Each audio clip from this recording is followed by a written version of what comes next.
So good morning. On behalf of Ms. Cristina Russo, Director of International Cooperation at the Directorate General Research and Innovation at the European Commission, thank you very much for accepting our invitation. I would also like to thank Bibliotheca Alexandrina, Dr. Hoda, for the kind hospitality of this roundtable. My name is Hiba Geber. I'm the Research and Innovation Regional Officer for the European Union delegation working with the European Commission. I'll be your facilitator / moderator for the roundtable discussion throughout the day today. And maybe we would start the event by giving the floor to our Deputy Head of Delegation, Ms. Sandra De Valle, for a few opening remarks. Thank you very much, Heba. It's a great pleasure for me to be here. I have arrived in Egypt exactly 3 weeks ago, and this is my first time in Alexandria, and I could not have thought of a more fitting event than a round table between scientists to be here and pay tribute almost to this very cosmopolitan city. So I want to welcome especially Dr. Mustafa Al-Feki, the director of the Bibliotheca, Dr. Essam Kassim, the Deputy Minister of Higher Education, Scientific Research. Next to me, Mr. Philippe Busquin, who is very much the reason almost why we are here, because he's the man who, as a commissioner, made sure that the European research area became a reality. Ms. Cristina Russo, whom you all know, the Director for International Cooperation at the DG RTD in the European Commission. Professor Mahmoud Msaker, the President of the Academy of Scientific Research and Technology, and of course, all you participants. I'm not going to take too much of your time of your round table. I just want to say a few words about the overall European policy and its neighbors. Everything that we do with Egypt or the other countries around the Mediterranean takes place in the context of what we call the European neighborhood policy. The word itself says it. It's a policy that the European Union has devised with its neighbors to try and work together as constructively as possible. We all know that many things have happened in the immediate region of Europe in the last few years, especially to the south. So of course, Europe has a great interest also in working well with countries to find solutions for all of these challenges. The European neighborhood policy has been in place for many years, but in the last 2 years has been significantly reviewed, with much greater buy-in from the neighboring countries to make sure that the programs that we put in place and the priorities that we select really fit the agenda of both the European Union and the partner country. So with that, I want to pass the floor to all of you, and I wish you a very successful roundtable. Thank you, Sandra. I now give the floor to Dr. Hoda Al-Mikati, Deputy Director of the Bibliotheca, for the welcome and opening notes. Thank you, Dr. Hoda. Well, thank you, and thank you all for being here and for participating in this workshop, which I think is very essential in this part of the world. And thank you for choosing the Library of Alexandria as a follow-up to the conference that took place in Malta in May. So it is really both a privilege and an honor to be amongst you here today and to welcome you at the library and to highlight the importance of the research and innovation, building capacities in research and innovation in this part of the world. Using science diplomacy is something that is was highlighted in the ministerial conference and in the concept paper that has been distributed to us all. And I think science diplomacy is very important because the scientific community has certain, not just the method of science and the experimentation and the community of science has also certain values that really, if being permeated in the society, things will be different. Arbitrating disputes based on evidence, accepting the contrarian view. This is also very important, not just the content of the scientific endeavor, but also the values that the scientific community holds that should be permeated in different societies. And this can very much help in bringing stability in our part of the world. I see from the list of participants that it's mostly from the south of the Mediterranean, with some people from the north of the Mediterranean. I'm very happy to see people from Italy. Enzo, I've just been with Dr. Lipardi in Naples just last week. And I see people also from the we have Dr. Mahmoud Saqr from the Academy of Scientific Research, whom we have a lot of collaborations with. Yesterday we had a lecture by Dr. Omar Yaghi from the University of Berkeley. He is a chemist. And we had the Nobel laureate, also a chemist, 2016 Nobel laureate. And they were talking about discovery and how discovery is within reach of each and every person. Omar Yaghi is nominated, but we had another one who was the 2016 Nobel laureate who won. Omar Yaghi is nominated, but he did not win. He was the one giving the lecture, but we had among the audience another Nobel laureate. And the discussions were about discoveries. And the beauty of discovery and the beauty of the scientific endeavor. But they highlighted something that is very important in nurturing new talents, which is mentorship.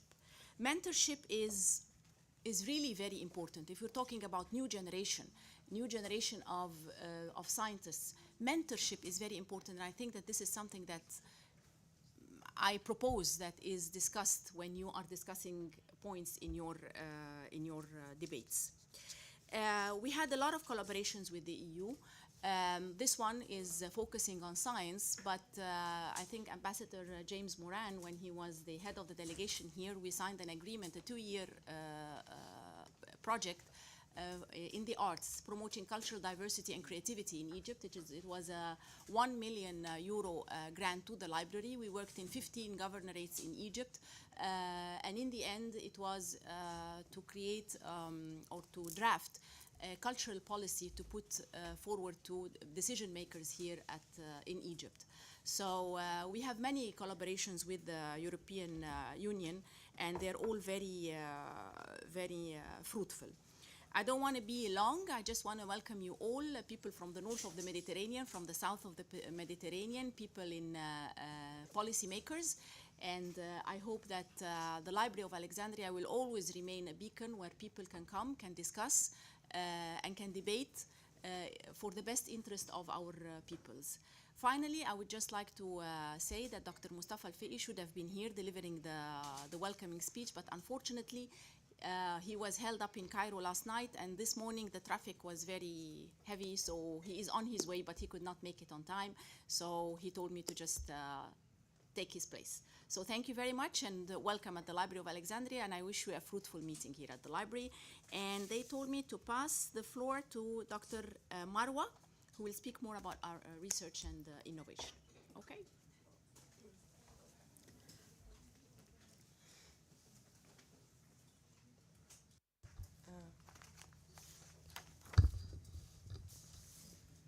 Well, first I'll start by introducing myself. I'm Marwa Al-Wakil, Acting Head of Academic Research Sector here at the Library of Alexandria, and I'm also the Director of Center for Special Studies and Programs at the BA. And on behalf of the Academic Research Sector, I would like to welcome you all at the BA, and thank you for having me in this important and timely event.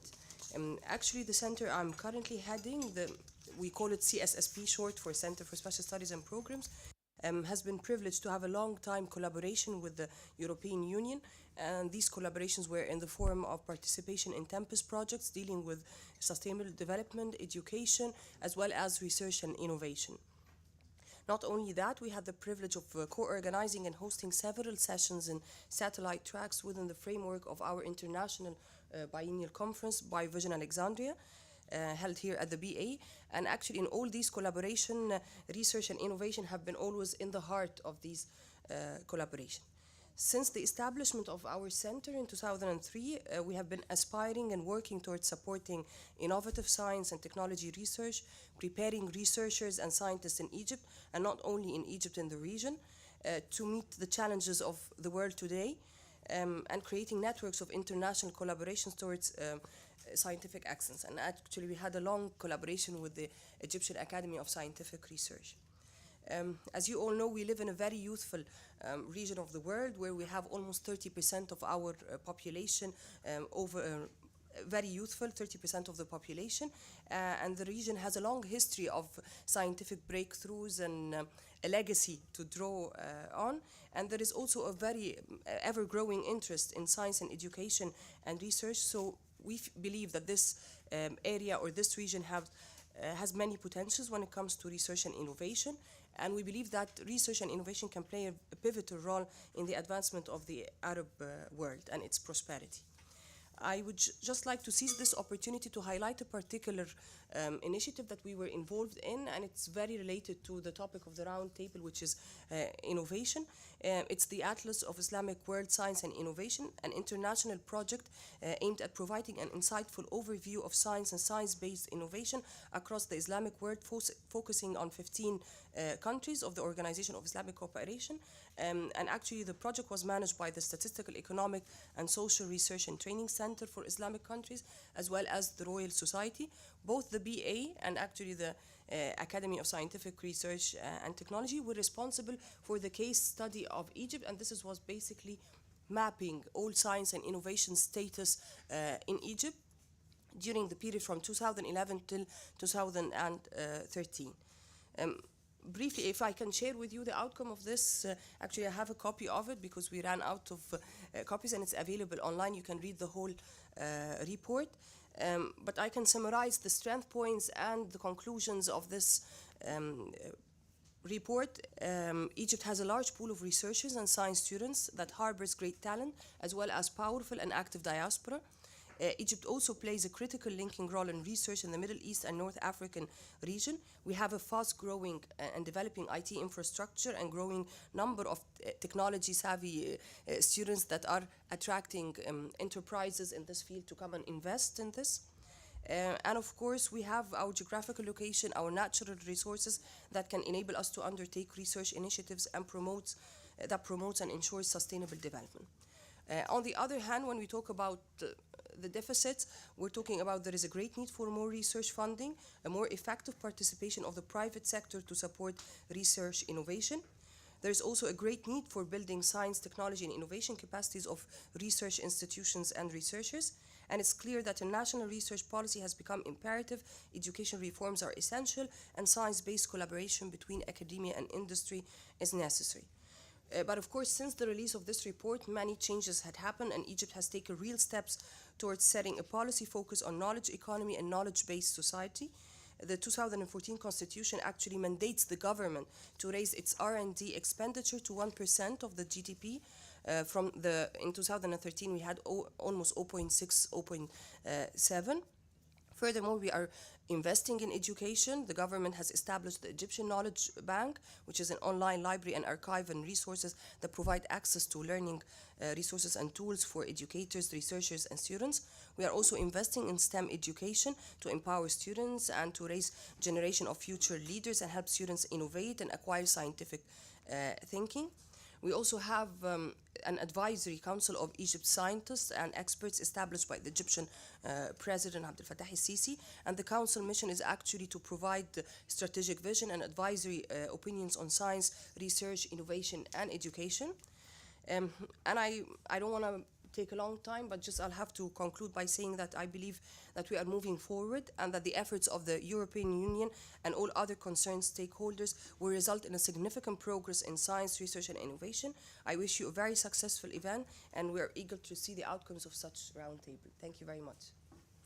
Thank you very much for informing us about Egypt's strategy and activities of the Bibliotheca. I now pass the floor to Mr. Philippe Bousquin, former Commissioner for Research at the European Commission. Please. Thank you very much.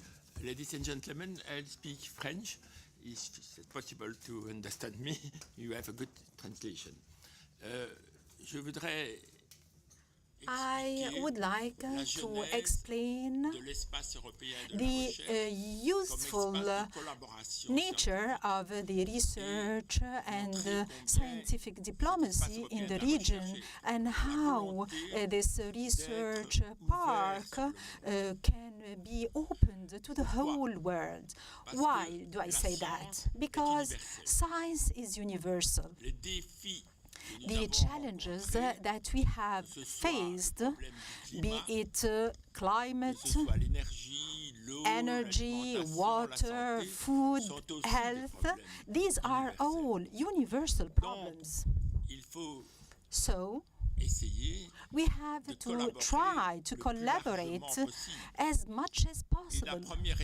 And the first step for us was to create a broader European space. In the year 2000, in Lisbon, we have defined what we called Lisbon strategy, and for the first time, it was used and designed well this term of broader European space. Why? Because if science is a universal challenge, the funding of science remains closely linked to a national concern. So financing research depends on each country. And there is a link between universal concern and the national financing of the issue. Well, of course, financing is national and private and very competitive, actually, for research. This was very important to Europe, as in Europe we established the first treaty, the first European treaties with a very strong research nature. That was for carbon and steel, for the development of atomic energy. So it was not haphazard to focus on these items at the time. At that time, we wanted to prevent war, because Europe, as you know, was, we can say, victim of two great wars in 1918, 1945, and it was even demolished.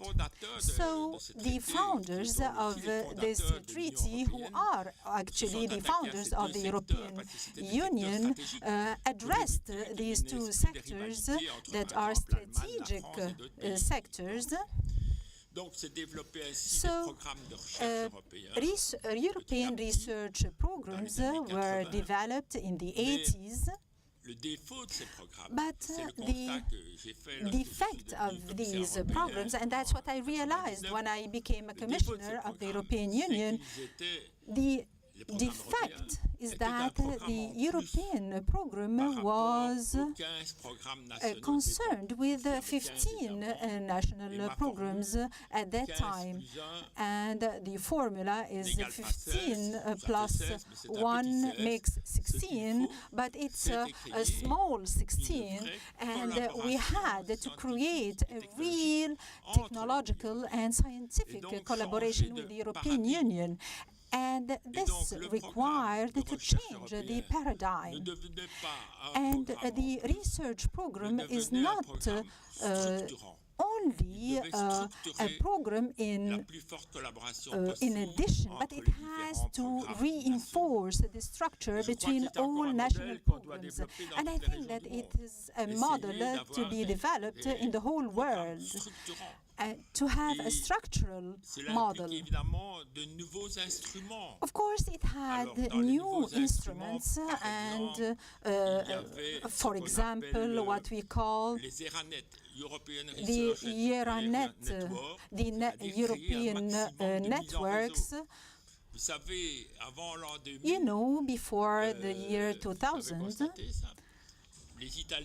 the Italians, the French, the Belgians, and the Germans had only contacts with the United States. They didn't even know each other. There was a lack of collaboration then. So this instrument of Euronet,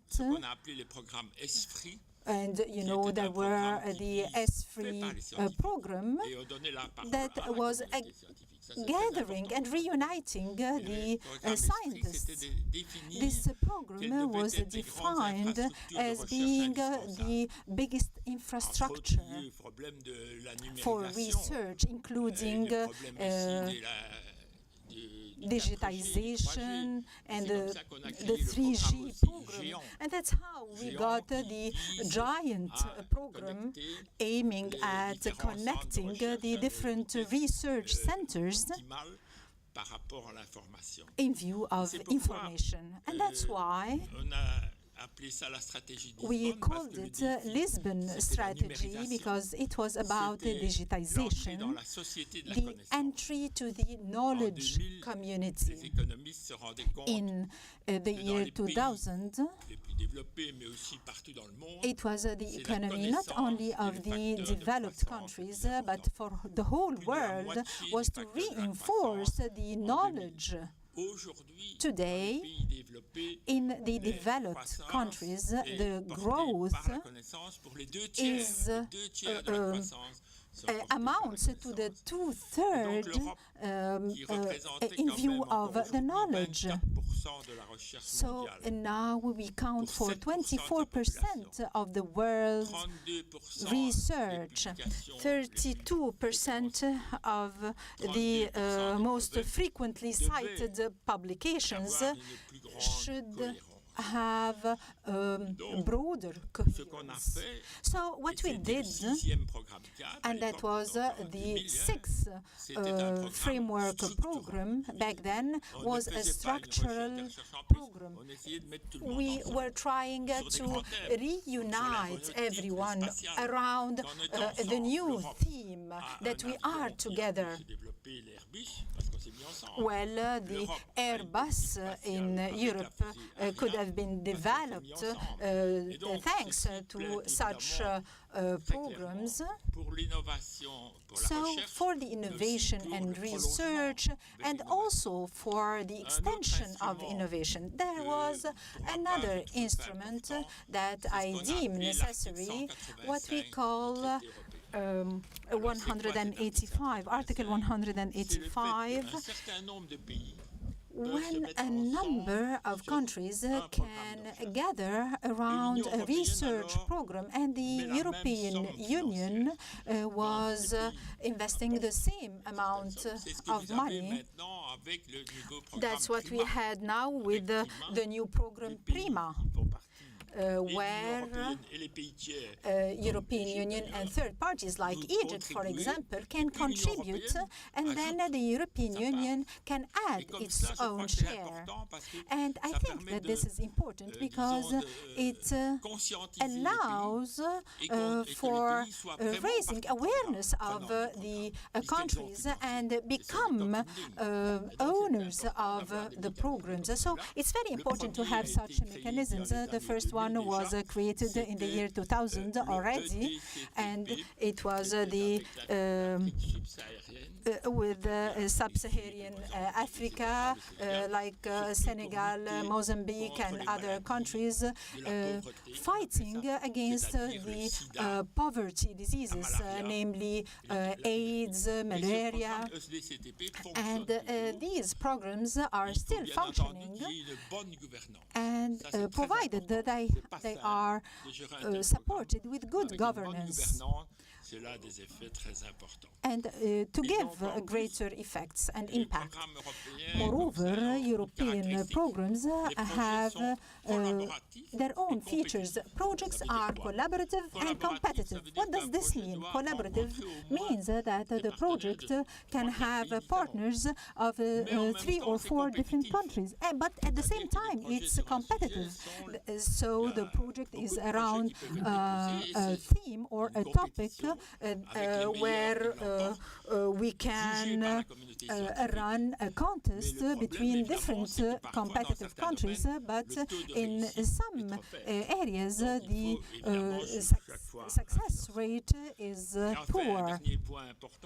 And finally, mobility of researchers, addressing administrative barriers For example, the researchers in some countries would lose their social advantages, and that's what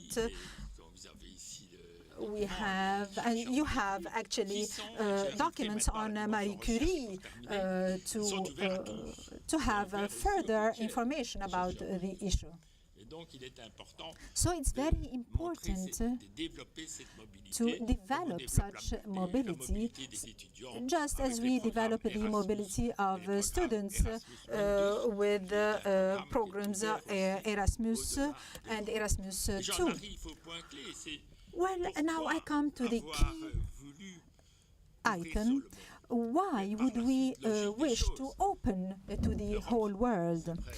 For several reasons. Europe is a great continent, but of course it's not in Europe that we can solve the problems of health and other issues. So from the beginning, and I insist, since 2001, there was a first communication on the research European Park to be open to the world.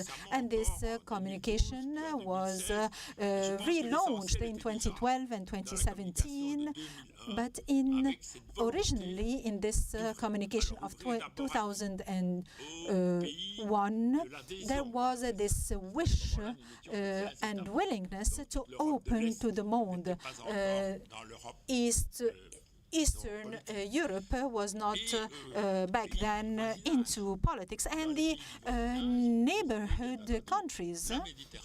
We have the Mediterranean countries where there was the Barcelona process to create a political space on the Mediterranean. So, in each communication on the opening of European space in view of research, there was always the Mediterranean. And in 2016, there was a communication showing the objectives of BlueMed and Prima and other initiatives designed with partners in the Mediterranean. So I wanted to show that this willingness was quickly showed to the ministers of the Mediterranean. And there was actually in these meetings the Egyptian minister, where we signed bilateral agreements between Tunisia and the European Union, and between Morocco and the European Union, as a will to develop with other countries of the Mediterranean, and in attempt to have the Mediterranean structured around a common vision, for example, the issue of water, of food, and other issues. And we had framework programs, and the last one called Horizon 2020. And we present around 13 billion euros every year. 13 billion euros is the money that Europe is offering, but also in collaboration with other countries who, along with their researchers and means, collaborate as well. And to conclude, I would say the aim was to link research and innovation. Of course, we have researchers, but this has to be translated into products and processes, and that was the strength of Europe. I would say we have a great capacity of publications, scientific publications, but this has to be transferred into innovation. And that's very important, and I think that we explained as well. Research is not the same as innovation. Research is the knowledge, but innovation is transforming innovation into economy. And this depends on the local economy. We cannot have innovation on products, local products that are not used. So we had, this is methodologies that we have developed in order to know the local capacities and decide on improving these innovations in these areas at a sectoral level, so to create competitiveness poles in different countries around the world. In Brussels, we had these competitiveness poles, and we try to excel and become the best. So it's always around a strategy of efficiency. We do not necessarily know how to do everything, but we have to select an item. And there are a couple of parameters that have to be taken into account here. The role of the European Bank for Investment to support research programs, research and innovation programs. And I think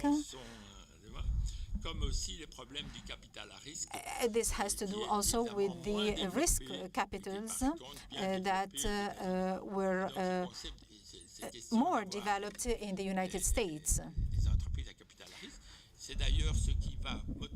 And this would motivate the perspectives for a research park in Europe and integrate innovation in the new program so that all actors of innovation would not only play a role at the national level, because we know that at the national level we like to develop innovation for the citizens, for the national space, but we have to go beyond competition, and it has to do here with what we call the open access that aims as well at making research more transformable into products.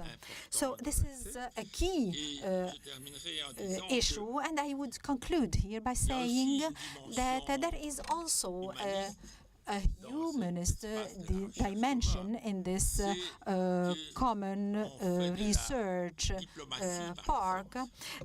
That is diplomacy by science. With the library here, this is a new vision of the world. And this is a place where we go beyond conflicts. During the Cold War between Russia and the West, European researchers on nuclear had at all times continued working together. So in science, there is a value that exceeds other values, that goes beyond conflicts. We have the Sesame project here with Jordan, that allows different countries from around the world to collaborate as well. So this scientific diplomacy that makes progress. And now that we have climate changes with the COP agreement. So the whole world have to work together to address these challenges. And in the Mediterranean basin, we have to do it in collaboration with Europe. And this is the interest, actually, of this meeting. And I would conclude by saying that the research park is a credit, a plus for Europe. And as a former commissioner, I would say that our objective is to double the efforts. No one can object to this interest. You know, the British were against the Brexit, but they were the biggest defenders of this interest. Because they know the important interest to work in this European space. Well, I wanted by saying that to call upon you to insist on this importance of collaboration on research and innovation that is gaining importance and significance. Thank you for your attention. Thank you, Mr. Busquin, for the very informative insights into the evolution and progress of the European policies towards international cooperation, research and innovation. And now I pass the floor to Ms. Cristina Russo, Director of International Cooperation at Directorate General Research and Innovation at the European Commission, and the one behind organizing the roundtable today. Cristina, please. Thank you very much, Eba. I would like to say a couple of words in French. Je voudrais dire que pour moi, c'est un grand honneur. I would say that, in my opinion, it's a great honor and quite a challenge because you understood what he said, Mr. Busquin.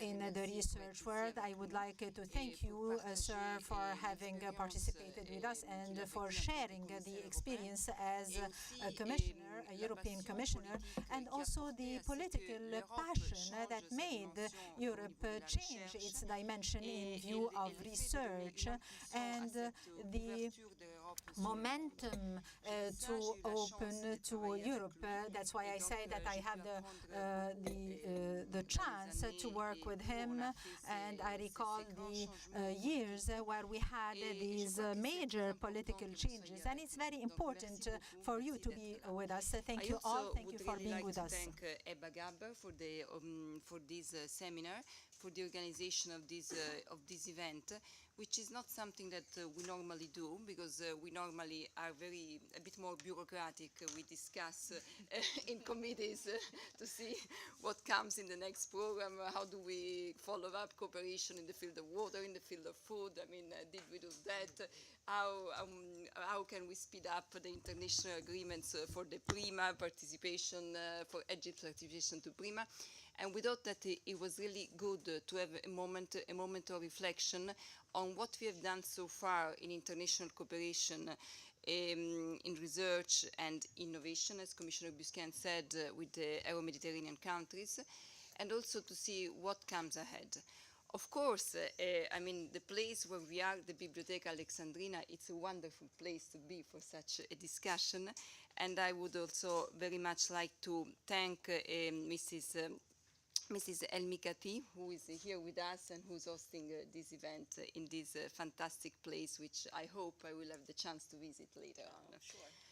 Of course, speaking about thanks and welcoming, I cannot but say how much I'm pleased to be here with Professor Sakru, the President of the Academy of Scientific Research and Technology. It's really a pleasure for me. And Mr. Busquin mentioned beforehand the PRIMA initiative. He mentioned how important is the Article 185 of the treaty for structuring the European research area, and also the fact that this article was used back in the years 2000 for launching an important initiative with Africa. But what I would like to say is that with PRIMA, we are doing much more, because with PRIMA initiative, the third countries are associating from the beginning, and they are equal partners to the EU. And here I should really also acknowledge the work done by Professor Azem Manzour, who is here with us, and I'm very, very pleased, who was our PRIMA counterpart and negotiator, of course, toujours with Zenab, who is always present in these discussions. And I want to say, first of all, that is the Academy of Science, back on the 25th of May, I think, it's a date that I cannot forget because it's my birthday, put 15 million more in this initiative, in which Egypt is contributing with 30 million of euros. And the last time I was here in Egypt was in July. I think it was 27th or 28th of July, where I had the pleasure to initial the agreement for Egypt to participate in the PRIMA initiative, which makes of Egypt, like of the other Mediterranean partner countries, a partner with the EU, which is at equal terms. It means that we are not only working together in terms of financing activities together, but we are working together in terms of defining the policy agenda. And this is very important, because it brings me to what I would like to say here this morning. I, of course, listened very carefully to Mr. Busquin's intervention, as always. And there is a word that was very important that Mr. Busquin has repeated several times, which is structuring in English, structuring. And the fact of when back in 2000 he developed this concept of the European Research Area, the question was that the EU program should not be only an add-on, a 16th program, which would add to the 15 already existing, but should have a structuring effect, bringing something more, something else, putting together the member states to work together, and bringing that dimension of going over the national boundaries.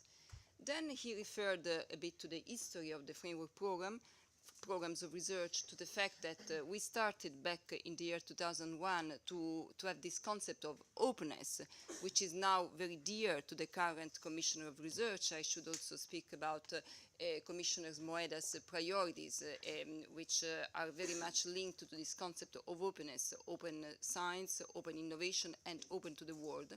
So bit by bit, the framework programs, which are the instruments under which we finance our research activities, have been open to the world. And we arrived to the situation now whereby, as it was mentioned, Horizon 2020 is completely open to the world. This is something that I always like to say as Director for International Cooperation, that we have the biggest multilateral research program in the world, which is completely open to the world. It means that all research entities from a third country or researchers can participate to, let's say, almost all the activities under Horizon 2020. There is a small difference which is linked more to innovation and to the financing of innovation, between being part of Horizon and not being part and being a third country which cooperates within Horizon. But there is an important element also that characterizes Horizon 2020, which is the fact that it was built and constructed upon the strategy for international cooperation, which Mr. Busquin mentioned, referred to, a strategy which was adopted by the European Commission in 2012, which in fact aimed at making the international cooperation not an add-on, not just we say we do research in health, we do research in food, we do research in water, and then we do a bit of international cooperation. But the philosophy of Horizon 2020 is that international cooperation is a structuring element. And here comes the word structurant of all Horizon 2020. In more fashionable terms, we say that international cooperation is mainstreamed in Horizon 2020. Means that as a change from the past, there is not anymore a program of international cooperation, a part of international cooperation within the framework program, but there should be international cooperation in all the thematic areas of Horizon 2020. This is a very important difference, which is really aimed at including third countries and making international cooperation a structuring part of our activity. And this is something that I would like to bring here for reflection, because in fact we are in a situation whereby Horizon 2020, with the best willingness of being open to the world, with the fact of being formally open to the world, has in fact produced an effect which is not exactly what we wanted. And I regret a bit to say, because I'm the director for international cooperation, but you believe that myself, I did it all in order to increase this cooperation. And by the way, we will speak maybe later of the fact that Horizon 2020, which is a 7 years program, is about the work programs for the last 3 years of Horizon 2020 are about to be launched on the 27th of October, and there, thanks to the fact that we have we have seen, as it will be explained by my colleague Chris Gauch later on, that this openness didn't reach its effect. We have already put some corrective measures, and we have almost a 1 billion of euros activities which are flagged for international cooperation. But the question here is that, how to combine the fact of having international cooperation and cooperation with the Southern Mediterranean countries as a structuring part of our activity, but also how to make it effective. And here it's what I would like to discuss. There has been a drop of participation of countries from outside Europe, of researchers and research organizations in Horizon 2020. And we want to have, in the preparation of the next framework program, a situation whereby there is not only this structuring effect, a mainstreaming of international cooperation, but there is also an effective increase in terms of participation of researchers and research organizations from countries from outside Europe. Now, it's not only a simple coming back to the past, coming back to Framework Program 7, because as Chris Gauch will explain later on in his presentation, in Horizon 2020, in Framework Program 7, we had several programs, and Professor Mansour, I think, knows many of them, MedSpring, Aeronet Plus, and various programs, which would have been, which are what we call policy support programs. So those programs which were aimed at putting together the research stakeholders and authorities in third countries in order to create the conditions for then fostering the participation of researchers from that specific country to the framework program. And in fact, as Mr. Gauch will say later on, if those kind of programs of Horizon 2020 would have been bearing an effect, we would not have seen this drop if those programs in FP7 would have had an effect, we would not have seen this drop in Horizon 2020. So we need to go towards Framework Program 9 in a situation whereby we have a new way of doing international cooperation, which is of course mainstreamed in all the program, but with some mechanisms that do facilitate such cooperation, that do facilitate the participation of research and research organizations from third countries. PRIMA was mentioned. I already said how important it is and how the participation of Egypt is relevant with a contribution of 30 million of euros. I think PRIMA is a good example, but it takes a lot of work. I mean, we've been working for 5 years in order to achieve this initiative. I am myself negotiating 5 international agreements, and here in Egypt, you know what I talk about, because not later than 1 hour ago I was speaking with Zenab about the procedures that we have to go through. So maybe we should think about a mechanism which is a bit quicker than the PRIMA initiative, without taking out any of the benefits of PRIMA, because it is a very important initiative. We have created a mini framework program, and there will be now the first calls to be launched at the end of the year. As Mr. Busquin said, for the EDCTP, it will be important that the management is well done, so that those calls really bear the effects. So for me, that would be really interesting to hear from you. I mean, which is your vision of what we have done so far with the Southern Mediterranean region, of our cooperation, and where we should go next, both in research and innovation. On innovation, I think that we have some, I would like to acknowledge also the presence of Vincenzo Lipardi, who is the Secretary General of the Città della Scienza, whom has been working a lot also on innovation. He has some good examples on China, on Iran, that maybe we can also learn for the future activities with the Southern Mediterranean region. But before concluding this intervention, I also would like to put a bit more what we do in research and innovation into the global political context. And here also I would like to acknowledge the presence of James Moran, who was until 1 year ago the EU ambassador to Egypt, and who has been serving the European Commission before, and then the European External Action Service for a long time. And he knows very well what we talk about when we speak about international relations and EU external policy. What is, I think it's important, is that in this period, in this complicated, difficult period that we are going through, and I will not go into the details about explaining the challenge of migration and the difficulties that this geographic area is going through, and also the difficulties that Europe has been going through in the last years, although now we are recovering a bit. I mean, in this period of complications, I think that there is certainly a willingness from the European Union side to work to be much closer to the Southern Mediterranean region, to its neighbors, and in fact, 2 years ago, in 2015, we have renewed our neighbor policy. With an approach which I think fits very well to research and innovation.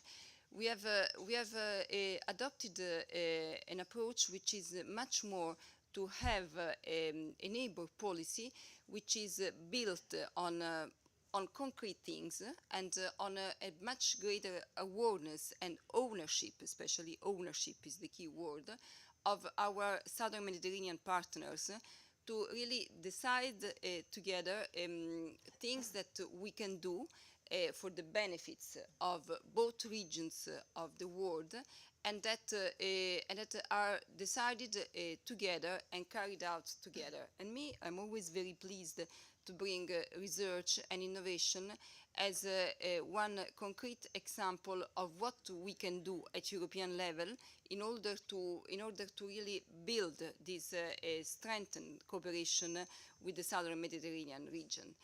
I think that this is something that I really want to underline, and I also want to acknowledge the important work that we did with Egypt, but also I know that I see that here there are colleagues and friends from Jordan, from Lebanon, and also with those countries we've been really working together, not only to the PRIMA initiative, but to many other initiatives for really making using research and innovation as a building block of our global approach to the world, of our external policy. And this is something that we should bear in mind in our discussion today. I remember many years ago with then Commissioner Busquin when we went to Tunisia, and we went there for the after the signing of the agreement or before, I don't exactly remember when, but I remember that in the European Union delegation there was not really a knowledge of the research policy of the openness to the world of the research policy. And I remember that I learned from that day, how much we should do more in order to promote what we do and the possibilities that the research policy has in order to really nourish our cooperation with the countries outside Europe. So I don't want to be too long because I think that, as I said, our aim of this brainstorming is really to have a dialogue, to listen from the stakeholders about the experience and that you had so far, and to take a bit stock of what we've done and to give us some ideas for the future in this moment in which we are conceiving the new framework program for research and innovation. Before giving the floor to Chris Gauci, who is the policy officer in my directorate in charge of the Southern Mediterranean region, that he will explain with much more details and scientific certitude scientifique what I'm saying here. I think that it is really important to put also this discussion into the context where we are. We are preparing the next framework program. As Mr. Busquin said, there was this Lamy report that was just issued, which is not only advising to double the funds for research and innovation, but also to double the international cooperation, to give a much more prominent part to the cooperation with third countries. And this is what we are doing in the work which will lead to the next framework program. I must say that the situation is very good because, as I already mentioned, the current Commissioner for Research and Innovation, Commissioner Moedas, is very keen in international cooperation, is very keen in the open to the world. And I think that already with the last work program of Horizon 2020 that, as I mentioned, will be adopted in October this year, we have seen how there has been an acknowledgement and some corrective measures in order to tackle this situation that in Horizon 2020, with the best willingness, didn't bring the effects that were looked for. So with those words, I would really like to listen to your views on how we can have international cooperation, a structuring element of the next framework program, mainstreamed in our activities, but how we can make it more effective in order to see this political willingness of being open to the world a reality. Thank you very much. Thank you very much, Christina, for this very informative talk on international cooperation status and policies and approach. And since we heard from the European Commission side, I now give the floor to Professor Saar to give us the views of how STI status and prospects in the South Mediterranean region. Professor Saar, please. First of all, I would like actually to thank EU for the organization of this important follow-up dialogue for multi-ministerial conference, and I would like really to thank the organizer also for giving the Academy of Scientific Research and Technology the opportunity to present and highlight some of ongoing collaborative projects between Egypt, represented by the Academy, and EU. Thanks also for former EU Commissioner, His Excellency Ambassador James Moran, my dear colleagues, Dr. Huda Al-Miqati, Deputy Director of Bibliotheca Alexandrina, and all of my colleagues. Christina, thank you very much. In this presentation, I will cover or give outlines about the following items.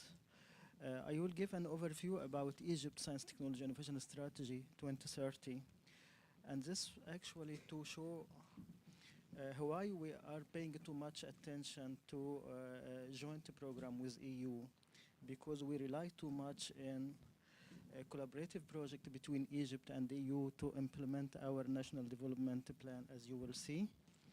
I will give also an overview about ASRT approach for strengthening EU-Egypt collaboration.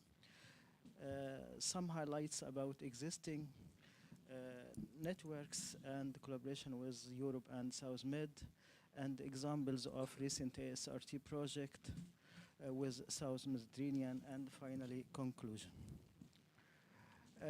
This slide actually shows the outlines of Egypt STI Strategy 2030. And as you see, the vision is development of Egypt relies on permanent learning generation able to produce and use knowledge. And our mission is to create enabling environment for science, technology, innovation system, improving its capability to produce and use knowledge.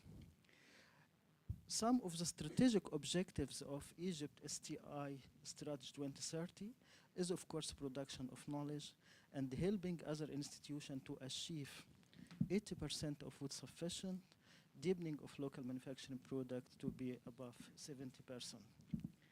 To achieve these strategic objectives, we have two main tracks.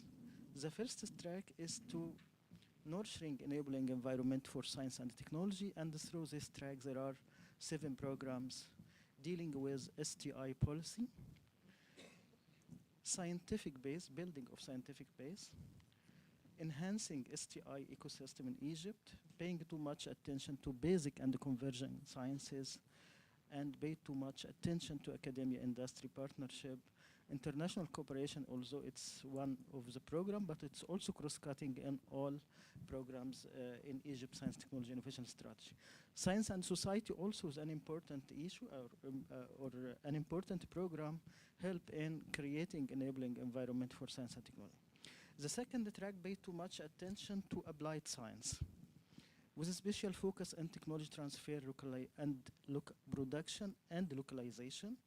Priorities include health, energy, water, food and agriculture, environment, emerging technology, strategic industry, special textile, pharmaceuticals, electronic, ICT, education, media, political science, transportation. To achieve the strategic objective of the strategy, our tools is the fund, science, technology, innovation policy, follow-up, monitoring, and impact assessment. Maybe some of you are quite familiar with this slide. It actually shows the current science, technology, innovation organogram in Egypt. As you see, it consists of 4 strata. The first strata taking care of strategic direction, setting the strategic direction of the country in the field of science and technology. The first strata in blue colors. And the main actors in this strata is Higher Council for Science and Technology, chaired by Prime Minister, and membership of some ministers, some eminent Egyptian scientists at home and in diaspora, in addition to the Executive Director of STDF and the President of the Academy of Scientific Research and Technology. And the main function of this council is actually to set the strategic direction of the country in the field of science, technology, innovation. The second level, orchestrated by the Ministry of Higher Education and Scientific Research, which act as Secretary General of Higher Council for Science and Technology, and as you see, the Academy of Scientific Research and Technology is as a national think tank and as a house of expertise, pay too much attention to strategic studies, preparation of technological roadmaps, and others, in addition also to its funding mandate. So we are acting as academy, and at the same time, because we are a governmental organization, we pay too much attention also to funding of scientific research. Of course, the main funding organization in Egypt, the national funding organization, is Science and Technology Development Fund, and the most important strata in this ecosystem or in this organogram is Egyptian universities, research institute centers who implement the scientific research. If I would like to say something about the Academy of Scientific Research and Technology, I will say that the Academy believes too much in cooperation, innovation, and internationalization. And now really is the time for innovation and collaboration. And I will explain why. I'm not going to speak too much about the vision and the mission of the Academy, but it's there. I will leave this presentation and the main duty, and I will move to the main initiatives and program funding mechanism at the Academy of Scientific Research and Technology, which actually our tools to implement the national strategy and to cooperate with EU. We have a different program funding mechanisms, different initiatives and programs. And the programs highlighted in yellow colors are all established based on the outcome of research project funded by EU. So we, as the Academy of Scientific Research and Technology and in Egypt, benefit too much from the outcome of the Egypt-EU collaboration, and I will explain later on in more details. So we have a lot of programs actually tailored mainly based on the outcome of EU-funded project, such as, for instance, science and technology like Children University Program, Academia-Industry Partnership, Technology Transfer, technological incubators, knowledge and technological alliances, and so on. ASRT strategy revolve around widening Egypt's scientific collaboration with EU member states and associated countries to address national and regional challenges and to support the national development of plans. For the time being, we have different very important programs and network. For instance, in the field of health and life science, we have Globed and JobMare. In the field of water, we have Waterworks. In the field of biotechnology and bio economy, we have Forest Value. In the field of agriculture and food, of course, we have ARIMNet 1 and 2, and now PRIMA is most important platform for Egypt to actually to achieve some of the strategic objectives of Egypt's Science, Technology, Innovation Strategy 2030. In the field of renewable energy, we are working now in IRANET Med. Here are some details about the different research networks. This is a global research collaboration for infectious disease and preparedness, and Egypt. This network paid too much attention to connect infectious disease research networks, facilitate the knowledge transfer, address scientific, legal, ethical, and financial challenges. And all are important programs in Egypt's Science, Technology, and Innovation Strategy. Here is a list of core members in this network, and from Africa, only Egypt and South Africa, in addition to African Academy of Science based in Kenya. Another network, joint programming initiatives in antimicrobial resistance, and also Egypt, represented by the Academy of Scientific Research, became one member in this important network. Joint programming initiative for Waterworks, again, Egypt and South Africa, two important members from Africa in this important network. And the specific objectives of this network is to achieve sustainable water system for sustainable economy in member countries. First values, the same. Egypt and ARIMNet 1 and 2, one of the most important, successful, actually, collaborative program in the field of food and agriculture and the area. I will give you, actually, a summary of ASRT growing network of partners in Europe and South Med. As you see, we are now member in 19 networks, working with 225 partners from 40 countries. And from the Europe, Italy is the main destination and on the top of our international partners in EU-funded project. From the North Africa, of course, Jordan is our top international collaborators. 25% of our projects are in collaboration with Jordan, followed by Algeria, Tunis, Lebanon, Palestine, and Syria. These are actually the summary of the Egypt, represented by the Academy and the EU project. As you see, our contribution cover four main strategic direction in the field of science and technology. We have 8 projects in the field of science policy, research, 7 projects in the field of international STI program, 8 projects in the field of technology demonstration and innovation management, and 9 projects in the field of cluster development and research networking. The overall number of collaborative projects is 32. I will give you some example of the successful project actually helped us too much to restructure and enhance Egyptian science technology innovation system. NetKite is one of the projects funded by EU, and it helped us too much to establish a national technological incubator called Intilaq. It paid too much attention to technological incubator, and it was in collaboration with Italy, Cyprus, Palestine, and Jordan.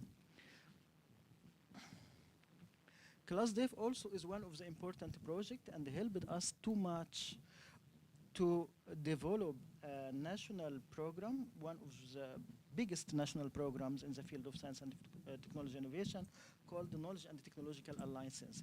So we actually participate in some project, and after finishing and experience accumulated from paying member in this project, after capacity building, training of our juniors and seniors, and develop their skills, we develop and propose new initiatives to fulfill the gap in our science technology innovation system. And the ClassDev also helped us too much, as I mentioned.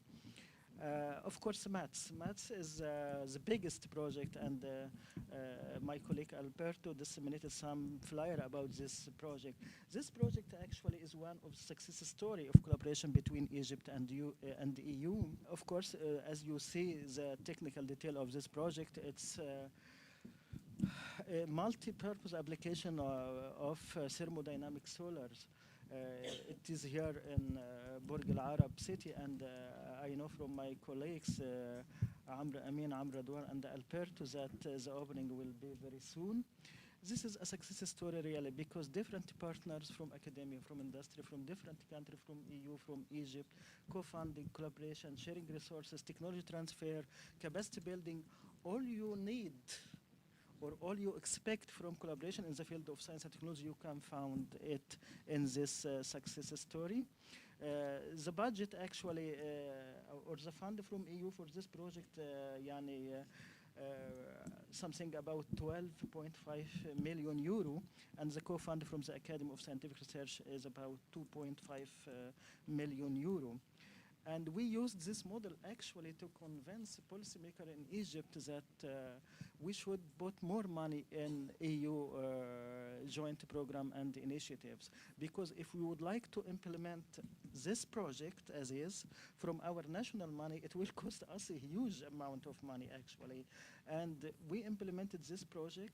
We allowed actually or give the opportunity for Egyptian engineer, technician, researchers, academia actually, the mobility and the chance also to learn and to transfer the technology. And we succeeded actually to show to the policymakers that we have something good we can do through collaboration with EU.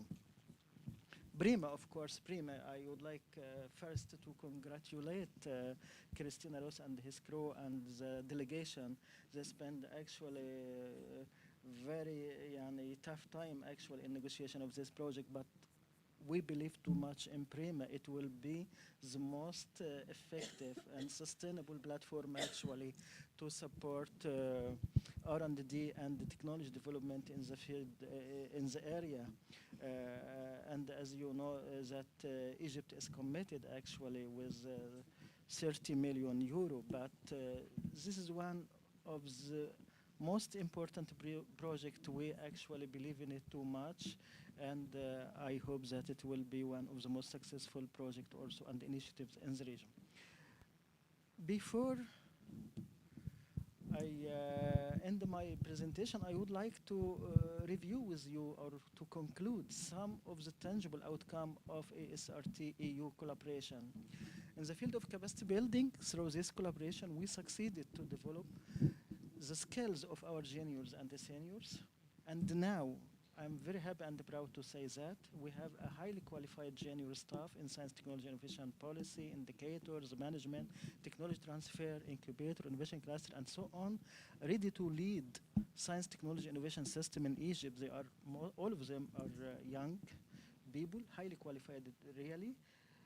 As a result of collaboration with you, benefit too much from programs dedicated to science, technology, innovation policies.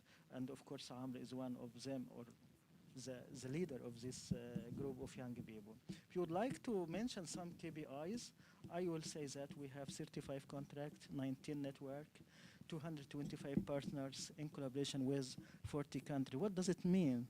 It means a lot for us. It means capacity building, mobility, technology transfer, localization. It means also enhancement of Egypt ranking in international indicators related to science and technology, because do you know one of the most important indicators is international collaboration, joint international publication, and so on. And it may worth to mention that now Egypt is in the position of 35 out of 225 countries in the field of international publication. So thanks to joint publication with EU member states, 40 countries. Thank you for capacity building and for everything. Examples, as I mentioned during my presentation, we usually try to make EU-funded projects sustainable on the national level. So after the finishing of the project, we sat with my colleagues and try to digest the outcome and how to use the outcome of this project to enhance the funding mechanisms, science, technology, innovation system in Egypt, and so on. And for instance, as a result of our contribution of some EU project like NetKite, for instance, we succeeded to establish our national technological incubator programs called Intilaq. Intilaq in Arabic is taking off, let us say. As a result of our contribution of some international networks, we developed the national network and some programs for brain circulation, for instance. As a result of our contribution and the participation in innovation clusters program, for instance, we developed a national program called the National and Technological Alliances, KTA. It was of the most successful program, paying too much attention to academia industry partnership. As a result of our participation in the field of STI policies, we established the Egyptian Science, Technology and Innovation Observatory to measure the science, technology, innovation indicators, benchmark research institutions, prepare for citing, and so on. In the field of knowledge and technology transfer, I can say that STS, MED, and the MATS are two of the most successful examples for technology transfer, technology demonstration, and localization. Again, joint international publication resulted from this research project helped us too much. Of course, in addition to other factors, the ranking of Egypt in the field of international publication. This is the conclusion of my presentation. If I have something to propose for the sustainability and the continuity of EU project, I would suggest something. I don't know actually what is the name. It's a platform, it's a network, it's an academy for young people, but we have to have something sustainable and legal for the mobility, exposure, exchange of knowledge, experience, and intercultural discussion among young people in the field of science and technology in South Med and in Europe as well. And such kind of platform can help us too much in mitigation of the adverse effect of migration. There are some examples worldwide. Most of countries worldwide started to establish academy for young people, something like that. So we are really in a very dire need for such kinds of platform, dedicated mainly for young people in the field of science and technology. I hope also to have something sustainable, like a network for technological incubators, for instance. If we really would like to achieve economic growth in South Mid region, we are in there need to pay too much attention to technological incubator, to startups, to entrepreneurships, and so on. We would like to do something to create job and to allow the people, for instance, entrepreneurs and others to move smoothly in a technological incubator in Europe. I don't know the methodology, but it's just a proposal. We may need also something like annual South-Mid EU STI forum to present research result of going project, follow-up, impact assessment, and of course to promote the research results of our joint collaboration. I think this is the end of my presentation. I would like to thank you very much for your so kind attention. We are kind of ahead of schedule, but I think we can take the coffee break now. But before the coffee break, I'd like to thank Dr. Saer for the very valuable intervention. I think that the Academy of Scientific Research and Technology is not only the most active participant in all EU programs, FP7 before, Horizon 2020, cross-border cooperation program, all the instruments, and they very well succeeded on building on the EU initiatives to create sustainable programs, and thank you for the proposals that will pave the way to very good topics for discussion in the coming sessions. So thank you, Dr. Saer. I think we can break for 15 minutes and resume the discussion. Thank you.